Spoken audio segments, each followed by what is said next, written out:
Today is Monday, May 22nd, 2017. My name is Ron Simon. It's an honor to interview Mary Ahern today for the Interviews and Oral History of Television, and we're in Peabody, Massachusetts.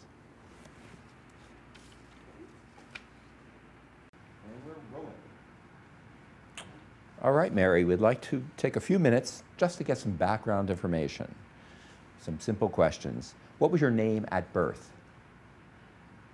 Oh, I was baptized as Mary Virginia Ahern. And where and when were you born? I was born in Cambridge, Massachusetts, and on October 15th, 1922. And did you grow up there as well? Do I go up there? Yeah. Oh, down there. I'm in Peabody, Mass. at this point. Right. Oh, did you grow up in Cambridge as well? Oh, grew up there. Yes, I did grow up in Cambridge, yes. And what were your parents' names, and what did they do for a living? Thomas Ahern, and he was in real estate and insurance, as his father had been in Cambridge. And my mother had been a teacher. And I do remember that when she graduated from normal school in 1910, that she had seen in the papers that no Irish need apply to public school teaching. So prejudice, as we know it even today, was rampant then. And did you have any siblings? One brother who has died. Okay. And are there any traits that you think you inherited from your parents? Any special characteristics you think carried on in you? Well, both of them loved theater, and that's something that dominated my life. They brought my brother and me to lots of theater. And my mother was a teacher, and so the combination of teaching and theater certainly informed my life. And you mentioned theater. What were some of the other interests that you had as you were growing up? Growing up, well, I remember there was a wonderful teacher, Mrs. Quine, and she taught art and for half an hour, and German. I would say this was around the 8th grade time that a group of us were privileged to have Mrs. Quine teaching us.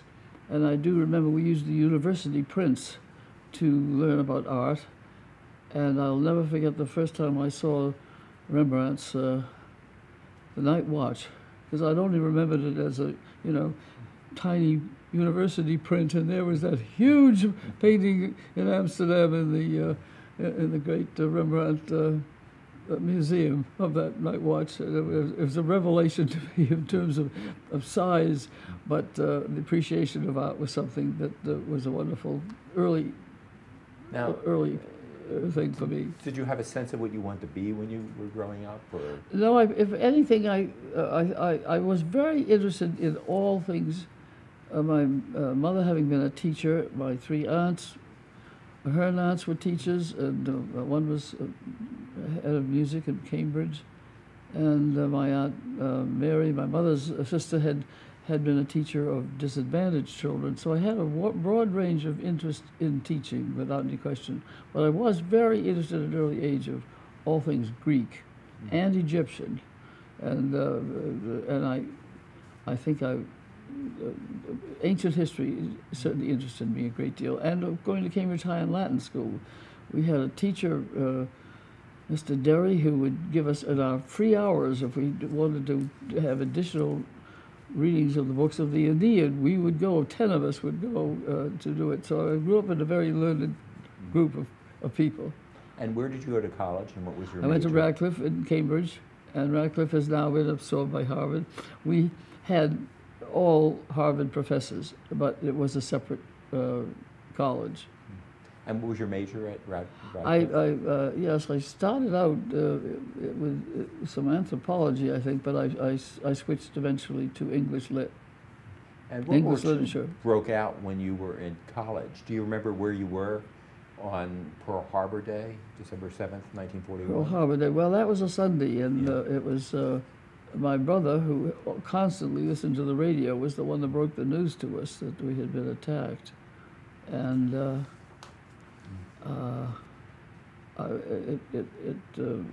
he was not of age, so it didn't affect our family. But and what did you do during the war effort? well, actually, when I graduated from Radcliffe in 1942, I signed up that August for chemical warfare service. So I served 3 years in chemical warfare service, and it was part of the down at Edgewood Arsenal. As part of the Army world, but we were never. I'm not technically a vet at all because we never got veteran status. But I served 3 years and eventually ended up at Edgewood Arsenal rewriting these. I started out as a supervisor of inspection of chemical warfare material, and I went to Fall River. I remember they were doing civilian masks, and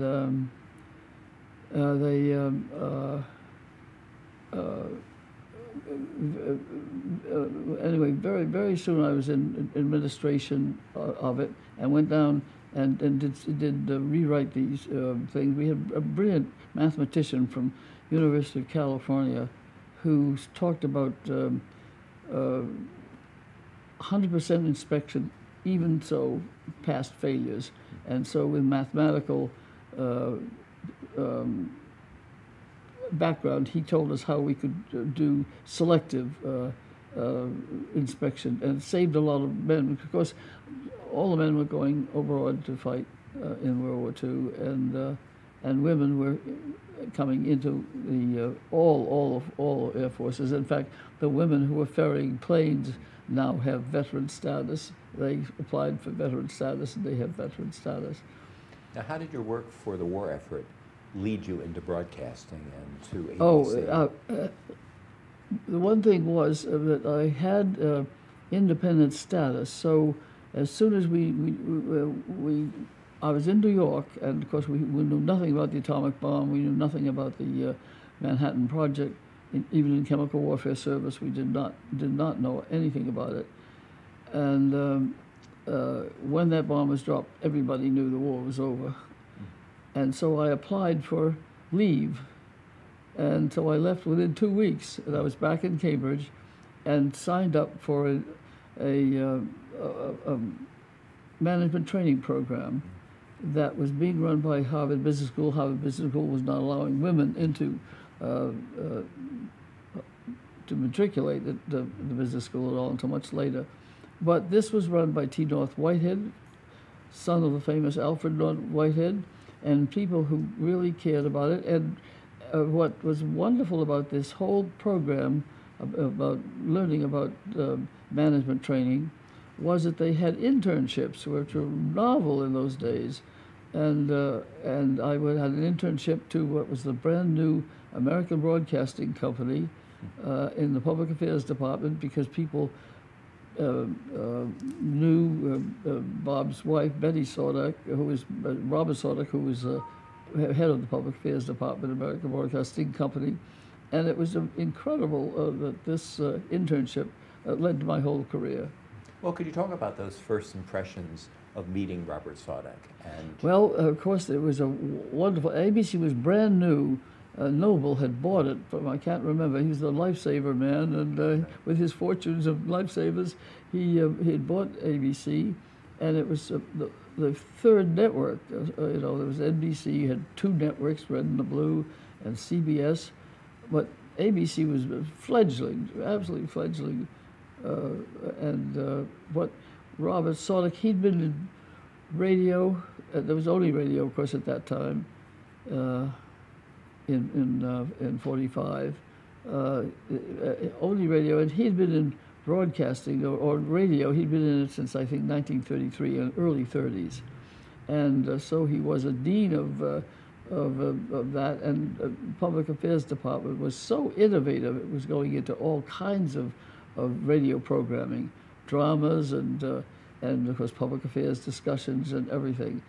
He was very well connected. Knew so many people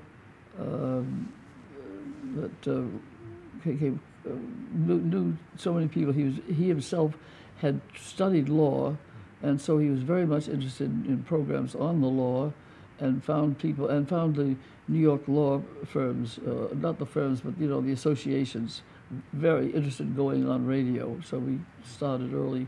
he started early putting those people on. One of the things was called On Trial, putting public issues on trial and all. He had a tremendous curiosity about everything, everything, and we managed to do many theatrical radio programs and all. Now, growing up, did you listen to radio? Was that a passion of yours? I did listen to it a great deal, and one thing I was very interested in was that NBC had an art series. I may even have the program you sent for with the art series, because you could get some kind of literature with it, and all. And so I did. I remember that series. I don't remember the title of it, but it was a radio series on art, which is wonderful. So, what was your role at ABC then, working with Mr. Oh, Robert I don't Salek? really remember what title it would have been. I just would have been. I mean, I was literally putting things together and what we now call producing. But you know, producing in radio and in television takes so many people. Good audio people, good researching, good everything. And then the public affairs department that Robert Salek was running was right next to the library. We had a terrific librarian there who was an aid to everybody. And the news department was second over to that. So accuracy was important. Well, let's talk about television. ABC was developing programming at that same time. Can you talk about the first time you experienced television? Television, I don't know that I can.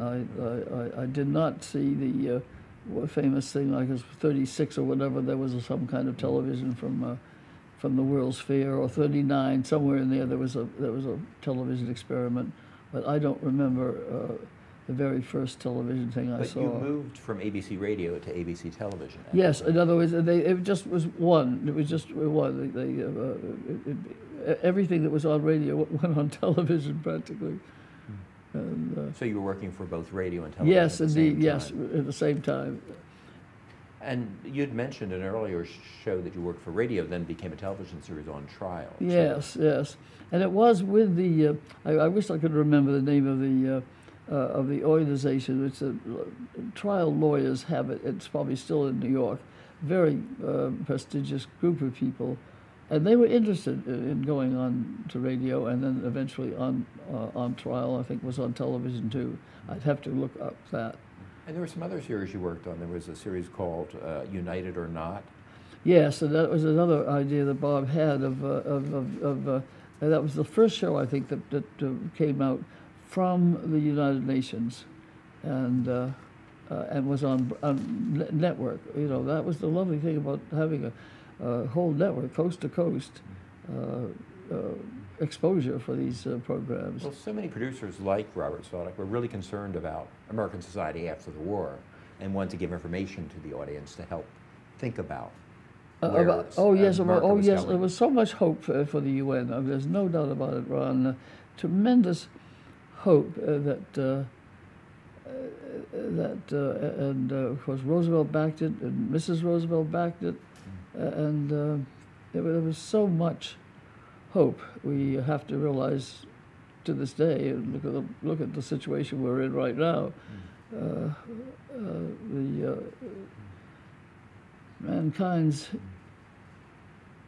or man unkind, has just been willing to kill forever, just willing to kill forever. And Mr. Salek left ABC in the early 50s, 1951. How did that impact you? Yes, that was interesting because the Ford Foundation came to be. I can't remember the first head of the Ford Foundation. I'm sorry, and very interesting that they realized right off how important television was going to be. They were visionary about that. They really realized it, and so they got into being interested in helping mostly public affairs in broadcasting. And at that time, there was a resolution, fairness doctrine that required broadcasters, because there was no such thing as cable at that time in television, and broadcasters had to apply for their licenses every so many years, and they had to prove how many hours they had devoted in the public interest. Unfortunately, under President Reagan, we got rid of the fairness doctrine, and to this day now you have, irresponsibility in terms of fake news and all kinds of things that never would have been allowed in under the fairness doctrine. And before you left ABC, you'd worked with Professor Eric Barnow on a series Horizons, and you brought such people as Margaret Mead to television. Yes, indeed. There was a series, I wish I could remember more of it. Eric and Dorothy Van Oshlag, they had the Columbia Communication Center. It was enormous. It was extremely interesting. They worked in many forms of communication. It was an extraordinary influential operation up at Columbia University, and it brought prominent people to the whole network. That was what was marvelous. It gave them coast to coast experience for audiences to have really. But you were reunited with Robert Sodick with the development of the omnibus. Could you talk about how you got involved with this great idea? Bob literally brought over about 8 people from American Broadcasting Company, and one of the key people was George Benson, whom he had worked with for years. And it was George Benson knew audiences. He knew all the mathematics of time. So I'm sure George was enormously important in choosing that Sunday afternoon, which was not a time that anybody had put into a cultural program that Bob's vision was for Omnibus. And so he was hired to run what was called the Radio and Television Workshop. And he did do a number of radio series. I think he had Arthur Schlesinger cover one of the great first you know how they still get together, nations get together to talk about peace and all of that. And I think that was in Paris. I think Bob did a whole series on radio with Schlesinger, covering that like a UN idea of trying to get solve problems in keeping the peace. And of course, the Marshall Plan, as we now look back on it, was such a great contribution to the keeping the peace in war-torn Europe for so many years. It was a really extraordinary gift to the world that the Marshall Plan was. Omnibus was such a great experiment. So, unusual for television in the early 50s. How would you describe it to someone today who doesn't know anything about it? I wish I could read you. We won't have time to read the letter that Bob, or the vision that Bob Sodick had. It's in several pages that he wrote to the New York Times on the day that Omnibus went on the air, November 9th, 1952. And his whole vision was, of course, that everything could go on. Everything could go on to television, and it was an extraordinary vision. And that vision is in a series. I sent you a copy of it. That was what we call the daily thing of Omnibus, and it's about 15 pages. And toward the end, we were cut back to about 8. We were on for 26 hour and a half for years and years.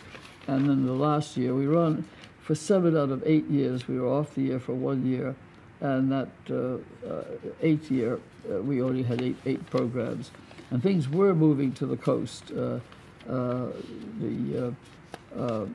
videotaping for the home was coming into being by 1961, and film was much easier to put onto videotape for commercial and home use than lining up line television with the then videotape technique of its day. And so Omnibus went off the air in 1961. And Ward Chamberlain, who we just lost this past year, and was very, very influential in keeping public broadcasting going, fought the good fight against Nixon when Nixon tried to destroy public broadcasting. And Ward always wrote that he said that Omnibus showed that television could do anything, cover anything, or project, or be meaningful at every walk of life. Well, you mentioned Robert Solek's curiosity. That curiosity Yes. was exemplified in the show. Anything could be on that show. It could be film. It could be music numbers. It could be art. It could be political discussions. Yes. It was just Live performances. Yes. and dramatic performances, one acts. Yes, anything, anything, and it was absolutely his not only curiosity but love of it all, just love for all of these creations of so how was American. And I must say, of course, there was a lot of Gilbert and Sullivan, and lots of. We did do a number of Frenchman's plays translated to English, and a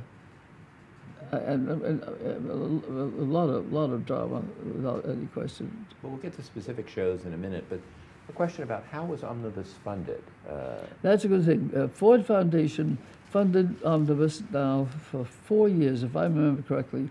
The Ford Television Radio and Television Workshop went out. I'm quite sure it went out of business then.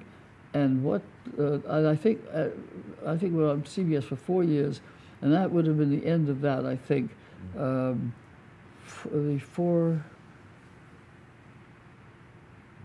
years, I think, would have been it. And then Ford Foundation decided they would support public broadcasting, and thank heavens they did, and to this day they still do. If you'll see on the public broadcasting things, the Ford Foundation credit is still there, and thank heavens they did, because no one ever guessed how much commercial television would try to get rid of it. But you did have advertisers at one point. Oh yes, Alistair, always called Alistair Cook, was the host, and that was his first television hosting job. He'd come to America in the 30s. He worked with Yale Dramat, and he worked with Harvard Hasty Pudding, and he just fell in love with America. So he got back here as soon as he could, and then lived all his life, of course, in America. But he always called them subscribers. That was his word for subscribers, and they were, yes, and it was fully sponsored. I can't remember that. George Benson again was a salesman in that area, and I remember much later, after we start the Bernstein on television with the Beethoven Fifth program, he eventually got a sponsorship from two places, Ford and Telephone, I think. We did eventually 14 special programs around the world with Bernstein after he'd did 7 programs on Omnibus. But unlike a lot of shows, the sponsors had no creative control over omnibus No, at that's all? absolutely true. Bob had absolutely the sponsors never. Never had any reaction from sponsors. Anybody who's producing the program. He may have heard from them, and the Ford Foundation may have heard from them, but they could not determine anything about the program at all. Omnibus was such a creative adventure. Could you just talk about the weekly process of putting the show together? Well, the weekly process was, of course, wonderful because we did have film, and that was a relaxation. We could relax during that time period. But it was an enormous crew. We had such talent. I know Emmy Ferrantino has been interviewed. He was a lighting director, tremendous lighting director. And Henry May, who did all the sets for those 7 years of Omnibus, all those sets. And they were so imaginative, the range of his live productions, and of course his famous score on the floor for the first Burnside became very famous because of the Life magazine coverage of that. So how were decisions made as to what you would do or not? Did you have a group meeting, everyone together, or? We did not have many meetings. No, everybody sort of developed things, and one marvelous person chose all the film. She was a specialist in film. Having a hard time remembering her name, I'm sorry to say. But she knew film, and I don't know how she was. Yes, one of the people that Bob hired so early on, Boris, he was the one that found her, and his whole family was connected with Hollywood and film, so they knew all of that. And I know when Bob's roommate Jim Agee, who did nothing for television, he told Bob he would do something on Lincoln, and that series that Agee wrote, only because he knew Bob Sodick. They had been roommates at Harvard, and it's one of the most wonderful series. And DeRochemont shot that film. He's outside our world, and especially the sequence that's called the Lincoln Train is famous for it, and that's all out on DVDs too. It's now the Lincoln, sort of a mini series. In Lincoln a way. Series, yeah. Yes, it was a mini series. You're absolutely right on that. Wonderful series on Lincoln. And what was your role in the show? You had. I did not work on the Lincoln series right, at all. But on the omnibus, you produced and you wrote and you did various things. Well, yes. When I was in charge of fact pieces, and so I would get people like Frank Lloyd Wright on the program, and Alistair would interview him, and I always remember a wonderful anecdote with Frank Lloyd Wright. He thought Omnibus was terrific, but he found out that we had commercials. And so the word got to me that I had to go over and see Frank Lloyd Wright before he was developing his program for us. And I went over to see him, and he said, "I had no idea you had commercials on Omnibus." And I said, "Who builds your buildings?" And of course, Johnson & Johnson, one of his famous buildings for workplace, wonderful development of workspace for workers and everything like that. And so he said, "Oh, all right." And so we went on and had a wonderful interview with Alistair Cook for it. But Sally Sist, that was her name, and she found film that was from all over the world. It was absolutely wonderful. I can remember something called Survival. It was a Norwegian film director. It's a famous film. It's Fit for Survival. I can't remember the full title of it. And it was birds preying on each other. It was extraordinary film. And, speaking of environment, you brought Jacques Cousteau to television. What? You brought Jacques Cousteau to television. And Jacques Cousteau, that was another one of the things. She knew all about Jacques Cousteau's work. and that was so popular. His work was extremely popular. But she found a lot of art films that were just extraordinary. And it was that, too, that I remember Bob telling all of us that he and Betty had gone to something over at the Museum of Natural History in New York City, and had seen a short film that had been projected there. And he thought to himself, there's no place on television for that. And that was one of the things that began to inspire him to develop the idea for Omnibus, for the television radio workshop at the Ford Foundation, because that's where it started. Although you had film pieces, Omnibus was a live show. Yes, for so many years. I'll have to, I forget when tape came in, right. If you maybe know the date of that, Ron, but I don't remember. And then we could tape as live, so it ran timed perfectly, but no longer the pressure that it was if you were in a studio live. Right. During those live programs, where were you? Well, I wouldn't, as I said, most of the time I would have been in the control room or in the producer's room. We had a producer's room, and therefore, if there was any problem, because we had wonderful program assistants, as they were called, and the whole timing depended on those women. Absolutely, they timed run-throughs, dress, and air.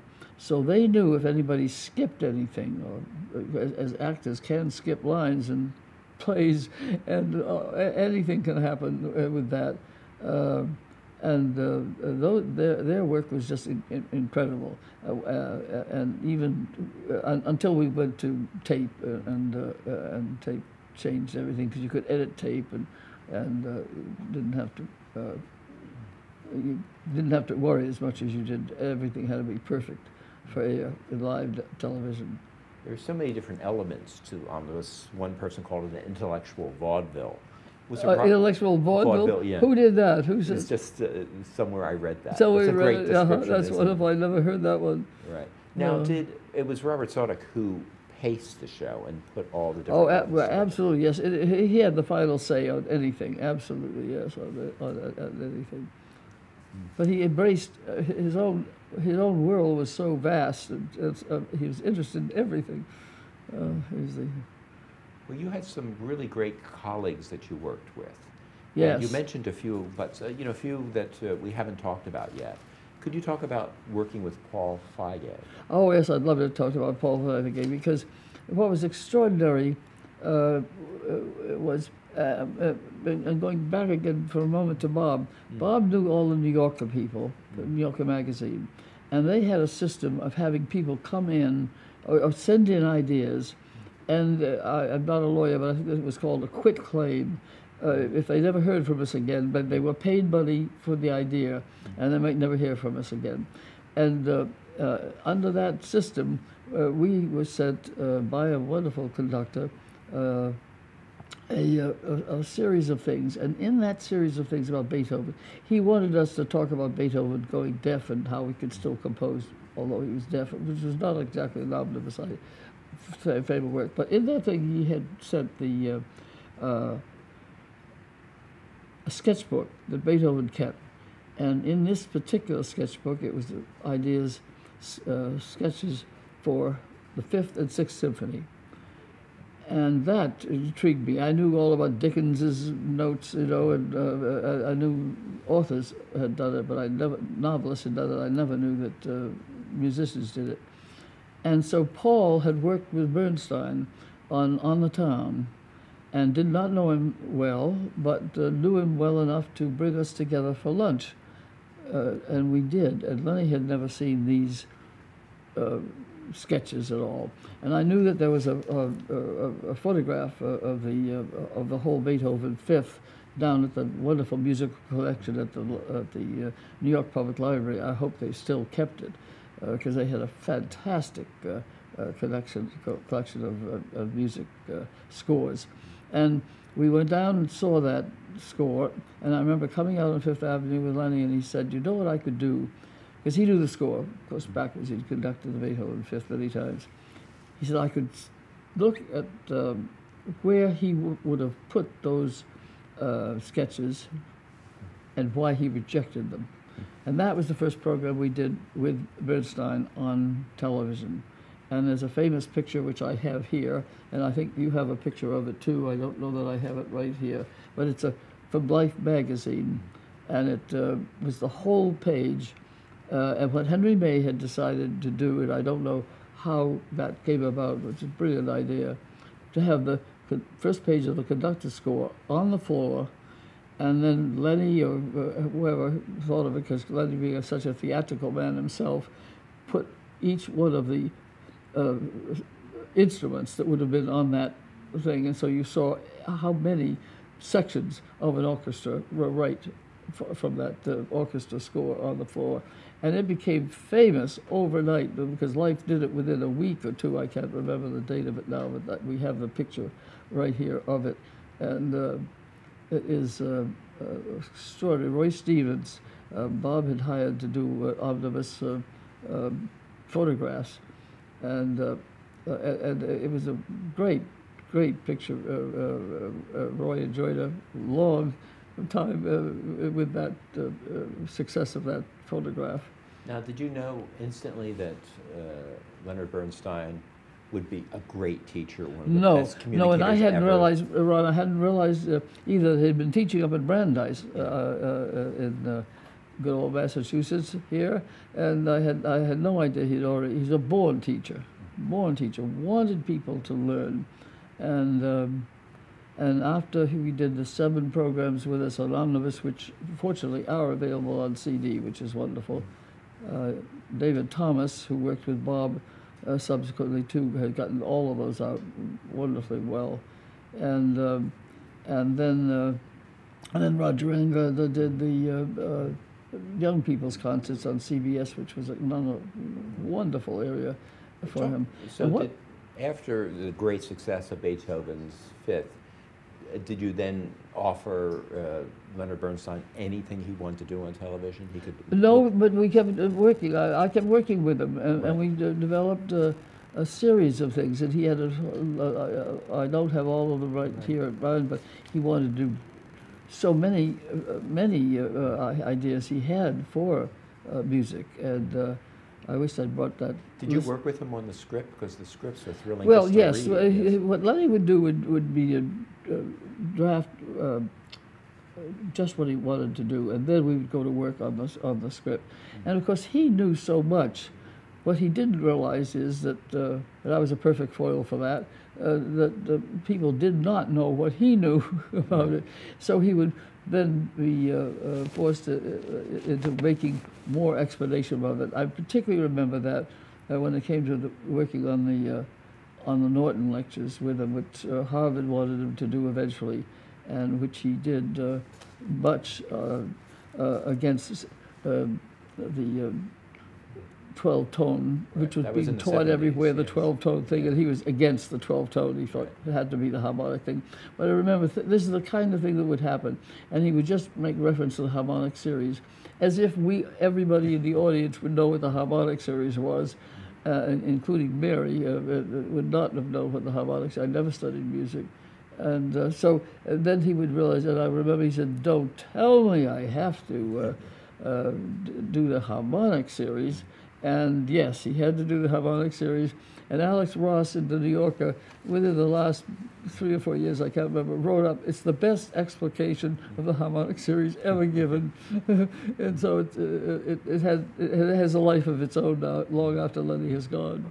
And one other person we haven't talked about, Andrew McCullough, who did that first. Oh, Andy McCullough, I know it. And I wished, I don't even know, is Andy alive? Do you happen to know? No, I have no idea, and I don't know. And he did that first program, and I have no idea whether, as I say, Henry May had already begun using the floor a great deal with Omnibus, and so I think he's the one that thought of having the score on the floor.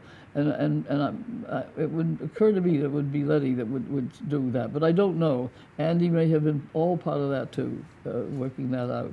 And he did a wonderful job working on that program. Absolutely wonderful job. After the shows, did you then go back and review the kinescopes? No, nothing was nothing was instant in those days. Right. The kinescope was done off. But would you watch it a day after or two to see how the show went? No, I don't think we'd be. See, we would be working 26 hour-and-a-half shows. You go right back to work Monday morning on the next show, and then have a run through dress and air. So in other words, for those 26 programs, you just devoted all your time. Everybody did just devoted all their time to it. Omnibus began on Unexplored Territories, Sunday afternoons at 4 Yeah, o'clock. I love that. Really was such a brilliant choice. Right. It was a dead time, no audience, and that's where George Benson, and I don't know if there was ever written up of that, but Bob turned that into one of the most valuable times on television. Eventually, sports took it over, but it had not sold at all. But that's the kind of thing. See, again, Bob and George Benson, they had worked in radio, and they knew time slots. They knew all of that world, and finances. George Benson knew finances. I never knew anything. That I never had dealt with any of the finances, so I don't know. All I did know is that the orchestras. I hear people to this day talk about how expensive orchestras are, and we know they are because they keep a time. Time thing on rehearsals, they keep a time thing on everything, and of course they're so valuable. But if even orchestra was on for only half an hour out of an hour and a half, they still charge hour-and-a-half rates. So, in other words, they were always expensive. But Bob Sodek's father had been a conductor in Pittsburgh.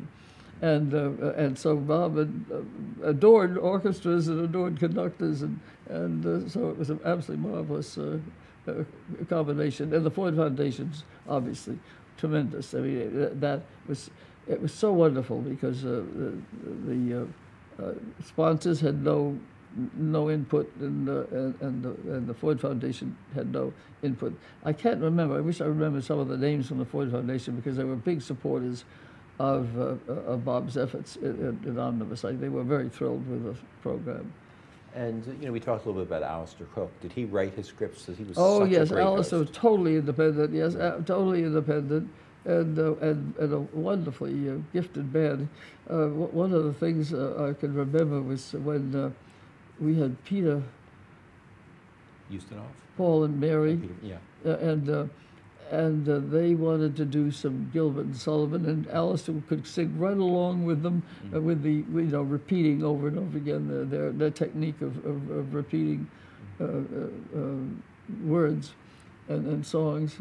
He was so versatile; it was just extraordinary, because he was a reporter, of course, and was interested in, like Bob. He was interested in everything. And you also had. A drama critic, Walter Kerr, was part of the Oh, staff. and I wish I remember when Walter came aboard, because he raised the standards of, because he knew so many plays and cared for so many plays. And I wish I could remember when he came aboard, but there would be so many things. Particularly one play that I know that he was so. And he knew, and of course, actors. He knew actors. He was one of the first people that called our attention to James Lee, who was an off-Broadway writer and actor. And Jimmy did a lot of work with us, and eventually went to Hollywood too. But anyway, he saw so much great theater. And there was a little play, Glory in the Flower, that James appeared in, a William Inge play. And that's Inge. Yeah. Yes. And he was fantastic in that. And I wish I could remember. What I don't remember is when Walter came aboard. That's the thing. I can remember when Bob asked him to come aboard, and he was delighted to come aboard. He was writing the major reviews in the New York Times by that time. and he was such a gift to us, just a tremendous gift to And us. you also dealt with history on Omnibus. You did a series Yes, on the Adams family. that's true too. And Richard Hofstadter, who died so young, one of the great historians of our times. I still hear people refer to what his. Sorry, I'm not remembering the name of his book. He's written many good history books, but he worked with us, with Joseph Welch, on the Constitution series, and that was one of Dick Hofstadter's great contributions. He knew the Federalist Papers, of course, by heart, and he's one of the great historians at Columbia University. I don't know whether it was Alan Nevins who told Bob how we found him. I don't know, but probably Alan Nevins was such a good friend of Bob's, which was, I'm sure, part of the reason that Bob was able to get the rights to doing Profiles in Courage, because Alan Nevins was the historian for John Kennedy on Profiles in Courage, and so I'm sure that was one of the reasons that Bob got the nod for being able to produce that series. And you also brought some But great... I wish more of Walter. I wish the things I knew. There was such a wonderful, wonderful play, English playwright, Ladies Not for Burning. Ladies Not for Burning, and it was an absolutely wonderful play. And I won't remember the name of the author, which is incredible now, prominent English playwright. And one of the great things he had was a play on words, that playwright. And there's a famous Latin phrase about amo vincat omnia, love conquers all. And his play on that was love conquers insomnia. I mean, that was the kind of witty play that none of us would ever have seen, but Walter had probably seen it in London and all, and great. And one thing I always remember about Walter, so that obviously 54, he must have been with us by that time, because what he called what we were developing with Bernstein as dramatic essays. And I thought it was a wonderful way to put it, that he called them dramatic essays. That was Walter's and you also, evaluation of them.